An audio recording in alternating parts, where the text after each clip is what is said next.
Welcome back to Talk Pittsburgh. This half hour, we're talking about phones. Some schools here in Western PA already keep them out of the classroom, and now a statewide ban is being talked about. Yeah, but how does this affect our kids? We rely on our phones to communicate with our families, for information and entertainment, and our young kids have never known a world without cell phones or iPads. That's for sure. More than half of them already have one. 65% of kids got their first smartphone at age 10 or younger, and like many of us, kids and teens are spending a lot of time on their devices.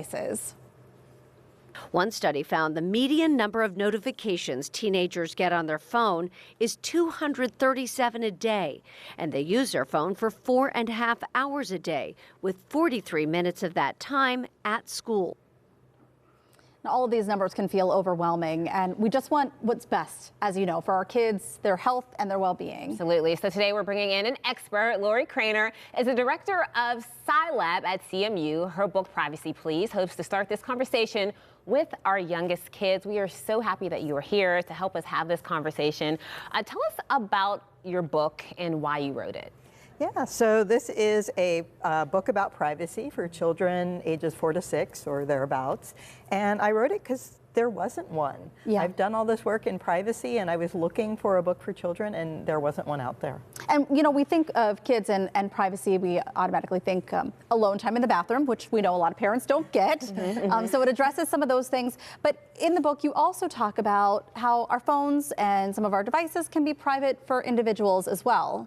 Yeah, I didn't want to go too deep into technology for young kids because, you know, they're young, but I do talk about locking your phone and going outside and playing and being okay to say, I don't want my picture taken. I can say, don't take my picture now. Exactly. Yeah, and talk a little bit more about personal boundaries and why that's important for kids to learn before they even get a cell phone.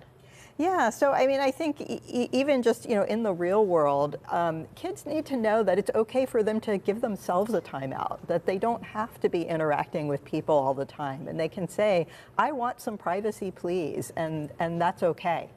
So what does privacy look like? How do we start this conversation? And again, not just with devices, but just overall boundary setting for ourselves. Important conversations to have with young kids. How does that work? What do we say? Yeah, so I think the idea is to let children know that it's okay to ask for privacy and to talk about how they can realistically have it in their home or school. You know, young children are supervised pretty much all the time, so they can't just go where no one knows where they are.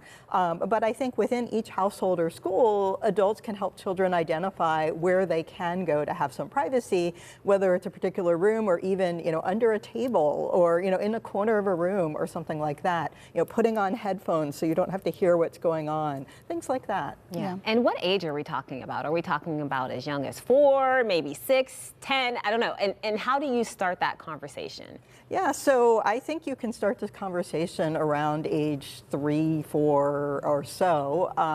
And I think, you know, you can talk about, you know, well, how do you feel when you know, you feel overwhelmed? What are some times when you would like to not be playing with everybody? And so this book tries to give parents and children the vocabulary to talk about things. And you worked with some teachers, some parents in developing some of the language to use in this book. What did you find in some of those conversations? Yeah, I went to the children's school at Carnegie Mellon and had a great conversation with their educators. And I showed them the first draft of the book. They suggested adding more specific things children can say, which I did. I also have a scene in a bathroom because, of course, children love potties, love to talk about bathrooms. Yeah. And in there, I said, when we go to the bathroom, we close the door.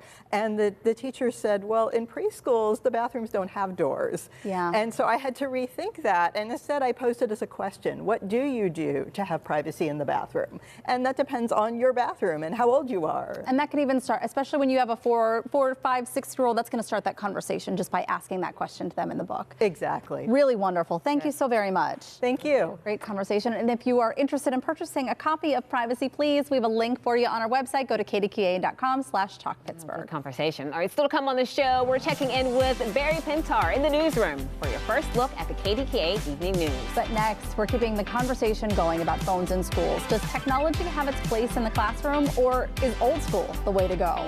And our parent panel is here to share their experience and advice. Talk Pittsburgh. We'll be right back.